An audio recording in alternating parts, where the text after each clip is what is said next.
లక్ష్మణ్ గారు సమావేశంలో ఉన్నారు. భారత్ మాతా కీ. మన సమాజానికి సంబంధించిన కుల పెద్దలందరూ కూడా ఇక్కడ కూర్చో ఉన్నారు. వాళ్ళ సమక్షంలో నినాదం ఎలా ఉండాలి? భారత్ మాతా కీ.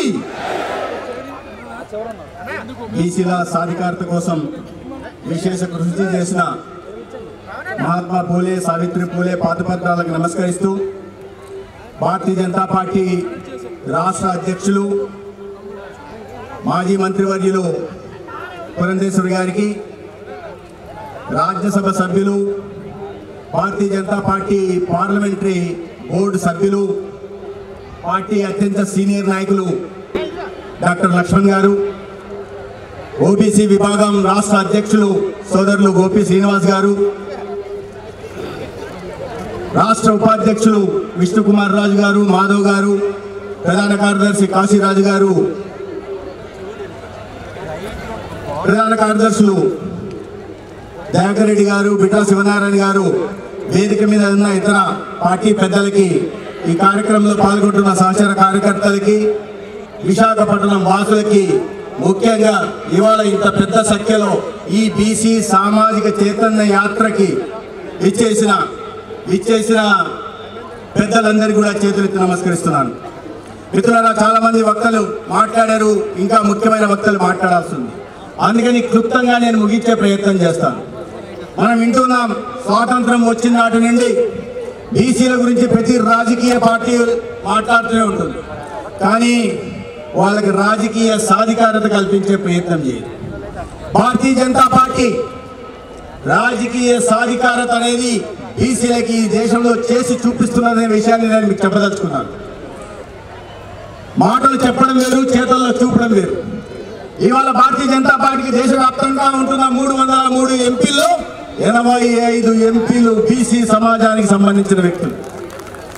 ఇవాళ దేశవ్యాప్తంగా 1400 మంది భారతీయ జనతా పార్టీకి ఉన్న ఎమ్మెల్యేల్లో 37% బీసీ సమాజానికి సంబంధించిన వాళ్ళు.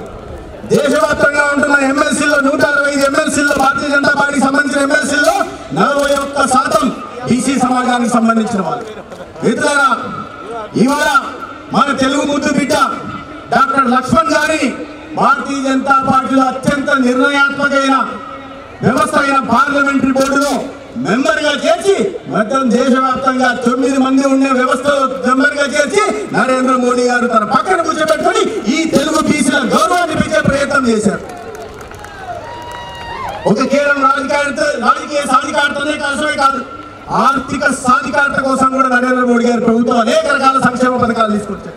ఈ సమాజంలో అత్యంత పేదరికంలో బతుకుతున్న వాళ్ళు, బడుగు బలహీన వర్గాల వాళ్ళే అనే విషయం మనకు తెలుసు కాబట్టి, ఒక పేద కుటుంబంలో పుట్టిన వారు కాబట్టి, పేదరికాన్ని అనుభవించిన వారు కాబట్టి, ఆ పేదల కళగళ్ళు తుడవడానికి, ఆ కన్నీళ్లు తుడవడానికి, ఆ పేదల జీవితాలను వెలుగులు నింపడానికి కంకణబద్ధుడై నరేంద్ర మోడీ గారు 10 సంవత్సరాలుగా ఈ దేశానికి ప్రధానమంత్రిగా ఒక అద్భుతమైన పాలనను ప్రవర్తిస్తూ సామాజిక సాధికారతకు నిజమైన నిర్వచనం చెప్తున్నారన్న విషయంలో ఎవరికి అనుమానం ఉండాల్సిన అవసరం లేదు. ఇవాళ ఏ పథకం తీసుకున్నా ఈ దేశవ్యాప్తంగా నిర్మిస్తున్న 44 కోట్ల పేదలకు నిర్మిస్తున్న ఇళ్లలో 41% బీసీ సమాజానికి వెళ్తుంది. 42 కోట్ల మందికి ముద్రా యోజన ద్వారా లబ్ధి చేకూరుస్తుంటే దాంట్లో 39% బీసీ సమాజానికి వెళ్తుంది. మొన్న కరోనా సమయంలో చిరు వ్యాపారులు దెబ్బతింటే ఆ చిరు వ్యాపారులకు 10,000 రూపాయలు ఇచ్చే కార్యక్రమానికి శ్రీకారం చుట్టి స్వనిధి ద్వారా చుట్టే దాంట్లో 44% లబ్ధిదారు బీసీ సమాజానికి సంబంధించిన వాళ్ళు ఉన్నారంటే ఈ పేదరికంలో మంకుతున్న బీసీల అభ్యున్నతి కోసం నరేంద్ర మోడీ గారు ఎటువంటి ప్రయాసం చేస్తున్నారో మనం అర్థం చేసుకోవాల్సింది. నేను ఒక్క విషయం మిమ్మల్ని అందరినీ అడగదలుచుకున్నాను. ఒక్కసారి ఆలోచించాలి, ఈ దేశంలో ఉంటున్న ప్రజలు, ముఖ్యంగా ఆంధ్రప్రదేశ్లో ఉంటున్న ప్రజలు, ముఖ్యంగా బీసీ సమాజానికి సంబంధించిన ప్రజలు, ఏ ప్రభుత్వం అయినా ఏ పార్టీ అయినా వాళ్ళు ఒకసారి అధికారంలోకి వచ్చిన తర్వాత వాళ్ళు చేసిన అభివృద్ధి కార్యక్రమాలు, సంక్షేమ పథకాల గురించి చెప్పి మళ్ళీ ప్రజల దగ్గరికి వెళ్ళి ఆశీర్వాదం అడుగుతుంటారు. కానీ మీరు చూస్తున్నారు కదా, అనేక సంవత్సరాలుగా ప్రజల్ని మభ్యపెట్టి గెలిచిన కాంగ్రెస్ ఏ పరిస్థితికి వెళ్ళిందో మనం చూసాం. అనేక రాష్ట్రాల్లో ప్రాంతీయ పార్టీలు కానీ, ఆ రాష్ట్రంలో ఉన్న కాంగ్రెస్ పార్టీ కానీ ఒక్కసారి అధికారంలోకి వచ్చిన తర్వాత రెండోసారి అధికారంలోకి రావాలంటే తలకిందులుగా తపస్సు చేసిన రాని పరిస్థితులు చూస్తున్నాం. అదే భారతీయ జనతా పార్టీ వచ్చిందంటే మళ్ళీ మళ్ళీ ఆ రాష్ట్రంలోనికి అధికారంలోకి ఎందుకు వస్తుందో ఒకసారి మనం ఆలోచించాల్సింది. ఎందుకు ఉత్తరప్రదేశ్లో మళ్ళీ రెండోసారి అధికారంలోకి వచ్చింది? ఎందుకు మధ్యప్రదేశ్లో మళ్ళీ 5వ అధికారంలోకి వచ్చింది? ఎందుకు రాజస్థాన్ గుజరాత్లో 7వ అధికారంలోకి వచ్చింది? అంటే భారతీయ జనతా పార్టీ చెప్పిన సంక్షేమ పథకాలు కానీ చెప్పిన అభివృద్ధి కార్యక్రమాలు కానీ చేసి చూపిస్తుంది కాబట్టి, ప్రజలు వాటిని అనుభవిస్తున్నారు కాబట్టి మళ్ళీ మళ్ళీ భారతీయ జనతా పార్టీని ఆశీర్వదించే ప్రయత్నం చేస్తున్నారు. వీళ్ళు చెప్తున్న మాటలు, ఈ రాజకీయ పార్టీలు చెప్తున్న మాటలని బూటకు మాటలని వాళ్ళు నమ్ముతున్నారు కాబట్టి అటువంటి పార్టీలు తిరస్కరిస్తున్నారు. భారతీయ జనతా పార్టీని మాత్రం ఆదరిస్తున్నారు. ఈ విషయాన్ని ఒకసారి ప్రజలందరూ అర్థం చేసుకోవాల్సింది. మిత్రులారా, దేశవ్యాప్తంగా బీసీ సమాజం కోసం ఇంత పెద్ద ఎత్తున సంక్షేమ పథకాలు జరుగుతుంటే మన రాష్ట్రంలో మాత్రం ఒక దయనీయ పరిస్థితి, ఒక దురదృష్టకరమైన పరిస్థితి.